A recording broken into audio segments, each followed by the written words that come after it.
IIT 2 का exam देने जा रहे हो या PGT, TGT या लाइब्रेरियन पोस्ट के लिए, तो ये वीडियो आपके लिए बहुत इम्पोर्टेंट है। इसे ध्यान से सुनो। एक छोटी सी गलती, गलत प्रेजेंटेशन, स्ट्रक्चर फॉलो नहीं किया तो आप सिलेक्शन से ऑटोमेटिकली बाहर हो जाओगे। लेकिन अगर आपने एग्जामिनर की सोच समझ ली, डिस्क्रिप्टिव पेपर के स्ट्रेटेजी के साथ लिखना सीख लिया, तो यही पेपर आपके सिलेक्शन का गेम चेंजर बन जाएगा।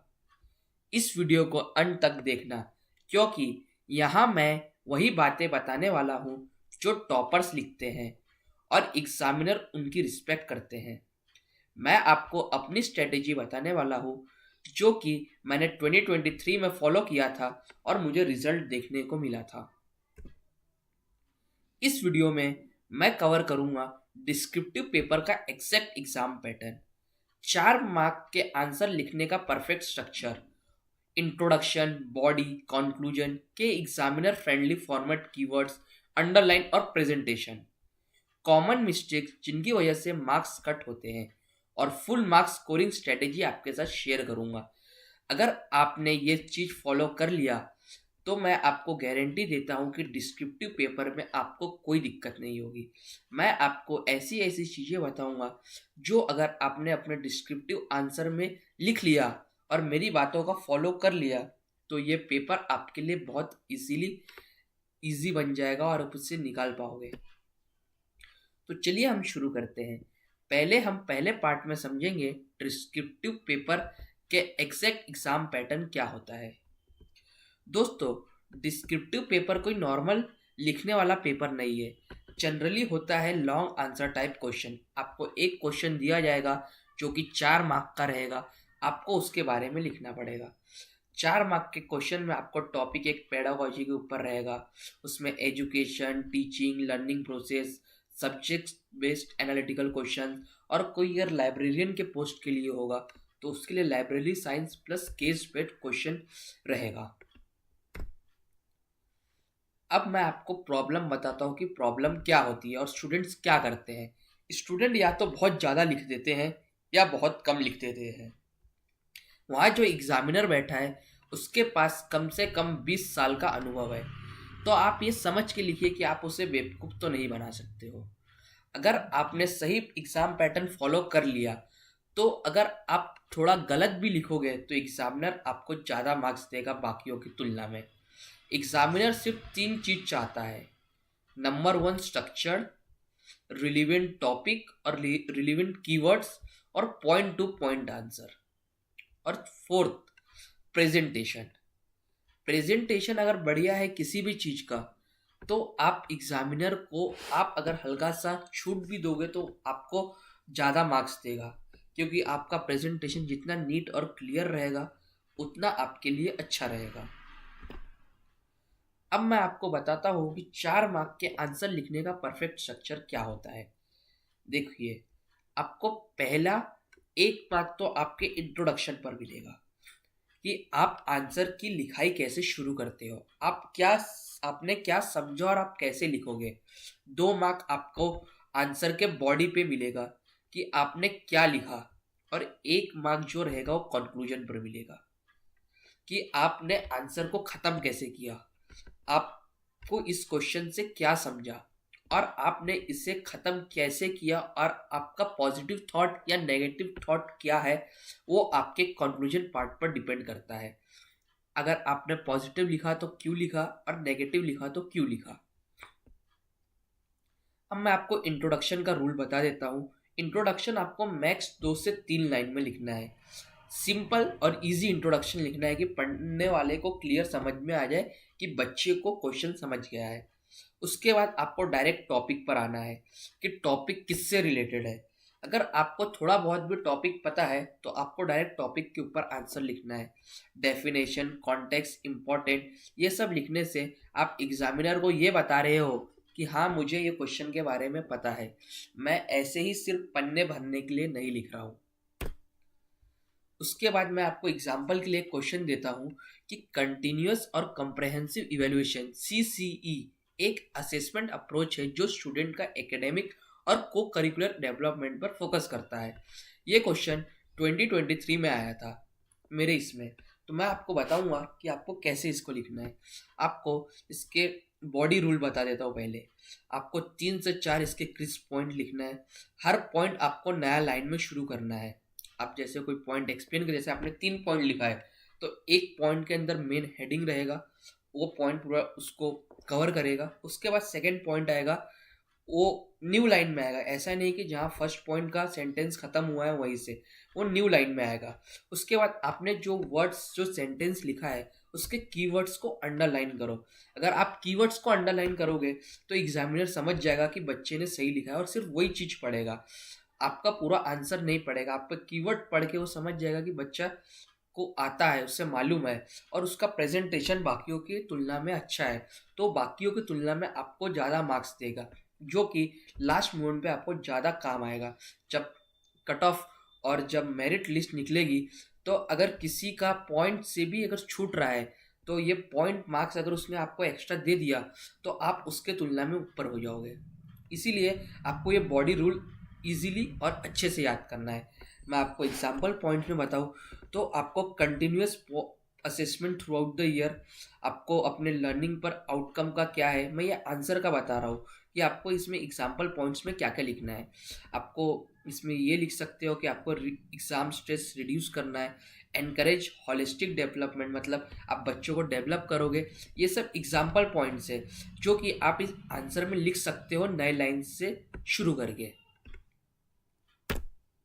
उसके बाद आप कंक्लूजन का आपको रूल बता दो कि आपको ये आंसर खत्म कैसे करना है। 1-2 लाइन कंक्लूजन लिखना है। उसके बाद आपका पॉजिटिव फॉरवर्ड लुकिंग कि आप क्या चाहते हो और आप क्या इसमें अपना ऐड कर सकते हो नई चीज, वो लिखना है। और लास्ट में एग्जामिनर को ऐसा फील आना चाहिए कि हाँ, बच्चे ने ये आंसर कंप्लीट किया है। भले इसमें 2-3 कुछ पॉइंट्स गलत है, 2-3 सेंटेंस गलत है, लेकिन अगर आपने एग्जामिनर को ये फील करवा दिया कि मुझे इसके बारे में पता है लेकिन मैं अभी लिख नहीं पा रहा हूँ, तो भी आपको वो ज़्यादा मार्क्स देगा। आप लास्ट में अपना सेंटेंस ऐसे खत्म कर सकते हो कि इस प्रकार सीसी सिस्टम स्टूडेंट्स के ओवरऑल डेवलपमेंट में एक महत्वपूर्ण भूमिका निभाता है। ये जो एक आध पॉइंट मैं आपको बता रहा हूँ, आप इसे नोट करते हुए चलिए, क्योंकि ये एक आध पॉइंट आपको मार्क्स और आपके मेरिट लिस्ट में आपका नाम बाकियों से ऊपर लेके जाएगा। अब मैं आपको एग्जामिनर फ्रेंडली इंट्रोडक्शन बॉडी बताता हूँ कि एग्जामिनर क्या चाहता है कि स्टूडेंट क्या करे। देखिए, एग्जामिनर का एक फिक्स माइंडसेट होता है। वो सिर्फ एक 3 चीज देखना चाहता है: कैंडिडेट को कॉन्सेप्ट समझ में आया कि नहीं, उसके लिखने का फ्लो क्लियर है या नहीं, और क्या उसने बैलेंस आंसर लिखा है। इसलिए आप हमेशा ये 3 चीज फॉलो कीजिए: हेडिंग और clear break, paragraph break. Overwriting बिल्कुल ना करें। अगर कुछ गलती होगी तो उसको एक बार पेन मार के कट कर दे और नेक्स्ट लाइन में लिखे या उसके साइड में लिखे। ऐसा नहीं कि उसको 2 बार कट पिट कर रहे हैं, काट रहे हैं, इससे आपका पेज गंदा दिखेगा। एग्जामिनर समझ जाएगा कि ये सोच के नहीं लिख रहा है, जो इसके माइंड में आ रहा है वो लिखते जा रहा है, इस वजह से इतनी गलती हुई है। आपको फैंसी लैंग्वेज नहीं लिखना है, सिंपल और एकेडमिक लैंग्वेज लिखना है। आप जितना सिंपल लिखोगे उतना आपके लिए अच्छा होगा। आप ये मान के चलो कि वहाँ 20 साल का बुजुर्ग इंसान, एक्सपीरियंस पर्सन बैठा है जिसको हर चीज पता है, आप उसे बेवकूफ नहीं बना सकते हो। इसलिए फैंसी लैंग्वेज लिख के आप ये मत समझो कि मैं कुछ भी लिख दूंगा और उसको समझ में नहीं आएगा तो मार्क्स दे देगा, तो ये गलत है।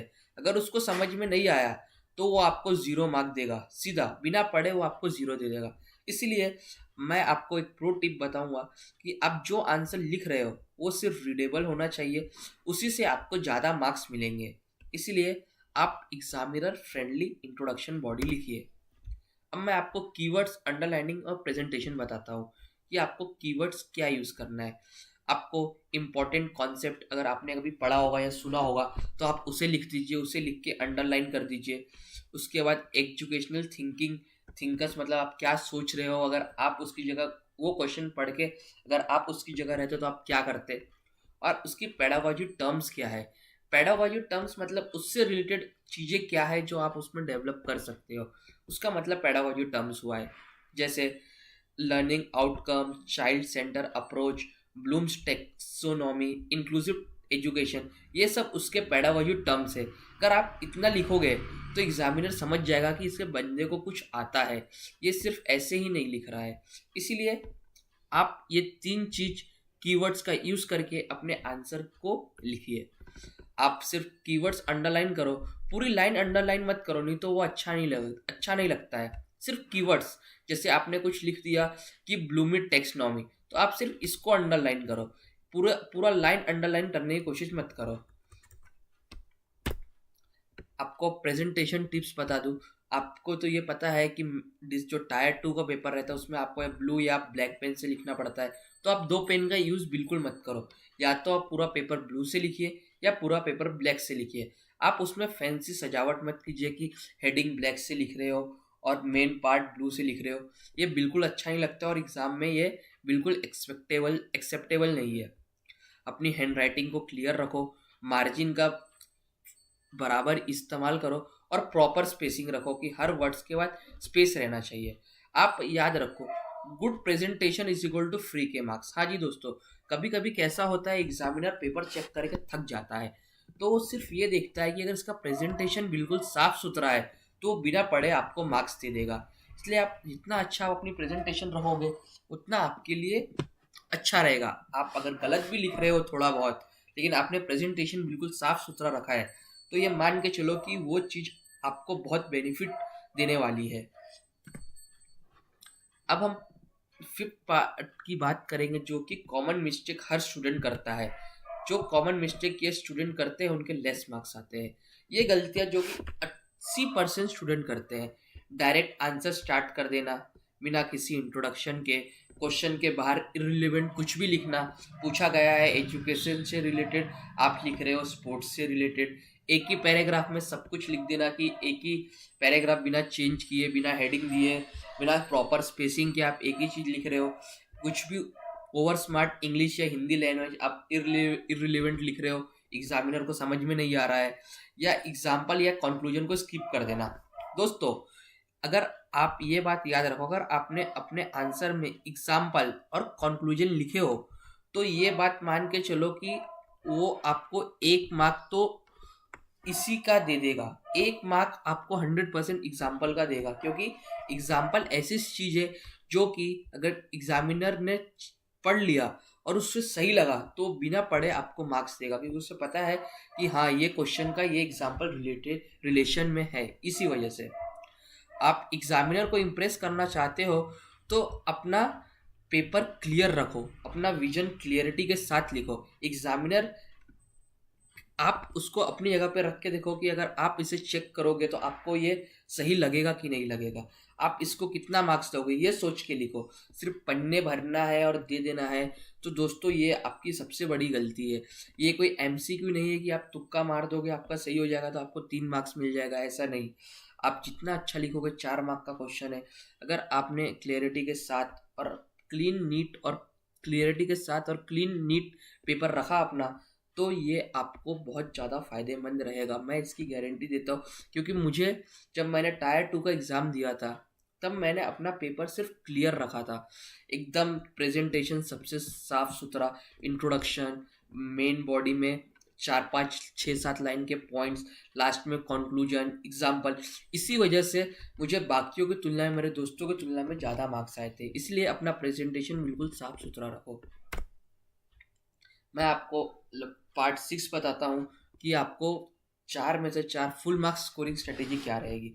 अगर आप चाहते हो मैक्सिमम मार्क्स स्कोर करना, तो ये स्ट्रेटेजी आपको फॉलो करना चाहिए।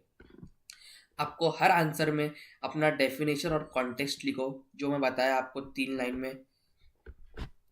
उसके बाद 3 4 सॉलिड पॉइंट, ज़्यादा नहीं, 4 मार्क का पेपर है, 3 4 सॉलिड पॉइंट जो कि आपको 1.5 से 2 मार्क दिलाएंगे। उसके बाद कीवर्ड्स, जो आप कीवर्ड्स लिख रहे हो, जो मेन पॉइंट, उसको अंडरलाइन करो। और लास्ट में शॉर्ट में कंक्लूजन लिख दो। कंक्लूजन और 3 4 सॉलिड पॉइंट मिला के आपको 4 में से 3 मार्क देने वाले हैं। ये 3 मार्क अगर आपने हर आंसर में ले लिया तो आप ये मान के चलो कि 30 मार्क आपके हाथ में है। अगर आपने सिर्फ ये तीन मार्क्स कैलकुलेट कर लिया तो 30 मार्क आपके हाथ में। आप ऐसा सोच के पेपर लिखो।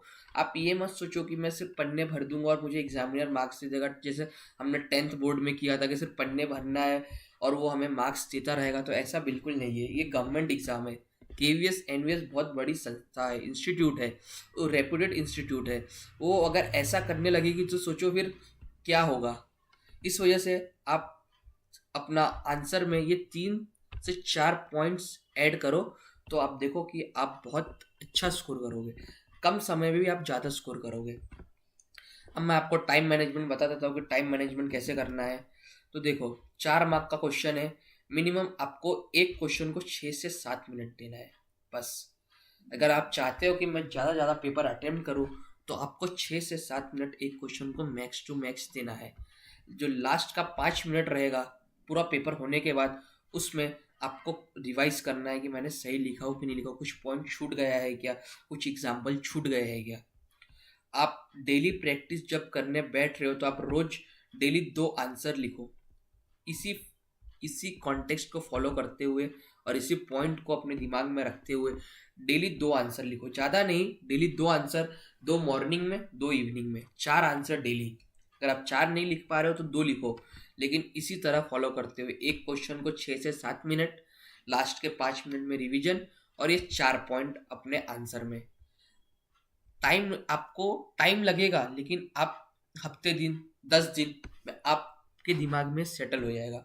फिर आप जब कभी भी आंसर लिखने बैठोगे तो ये ऑटोमेटिक आप डेफिनेशन, 2 लाइन में डेफिनेशन, 6 से 7 लाइन में सॉलिड पॉइंट, कीवर्ड्स और फिर कंक्लूजन, ये अगर आपने फॉलो कर लिया और आपके दिमाग में सेट हो गया तो ये मान के चलो कि आपका केवीएस टायर 2 या ईएमआरएस जो भी आप एग्ज़ाम दे रहे हो, वो एग्ज़ाम आपका 100% निकल जाएगा। याद रखो दोस्तों, मैं आपको पहले ही बता चुका हूँ, डिस्क्रिप्टिव पेपर लक का गेम नहीं है, ये स्ट्रेटेजी और प्रिपरेशन का है। हाँ, ये एमसीक्यू नहीं है। एमसीक्यू है 60 क्वेश्चन, लेकिन जो 10 क्वेश्चन है जो डिस्क्रिप्टिव है, उसमें आप कुछ भी लिखोगे और आपको मार्क्स मिल जाएंगे। तब तो अगर ऐसा हुआ तो आपकी किस्मत बहुत अच्छी है, लेकिन ऐसे होने की संभावना काफ़ी कम है। आपको इसमें मार्क्स लाने के लिए स्ट्रेटेजी और प्रेजेंटेशन का पे अपने ध्यान देना होगा, ये उसी का पूरा गेम है। अगर आपने आज वाली स्ट्रेटेजी फॉलो कर ली तो ये मान के चलो कि आपका सिलेक्शन दूर नहीं है, आप बिल्कुल सिलेक्टेड हो बाकी कैंडिडेट से। इसीलिए ये स्ट्रेटेजी को फॉलो करो। अगर आपको वीडियो अच्छी लगी हो तो अपने दोस्तों के साथ शेयर करो और चैनल को सब्सक्राइब करो, और कमेंट में डिस्क्रिप्टिव रेडी ऐसा लिखो। अगर आपको और कुछ क्वेरी है तो आप मुझे बताइए, मैं आपकी क्वेरी कमेंट में दूर करूँगा। अगर वीडियो पसंद आई हो तो उसे लाइक कर दीजिए। मैं जल्द ही नेक्स्ट वीडियो लेके आऊँगा, कौन से इंपॉर्टेंट क्वेश्चन है जो पेपर में आ सकते हैं। तब तक के लिए धन्यवाद। Take care. Have a nice day.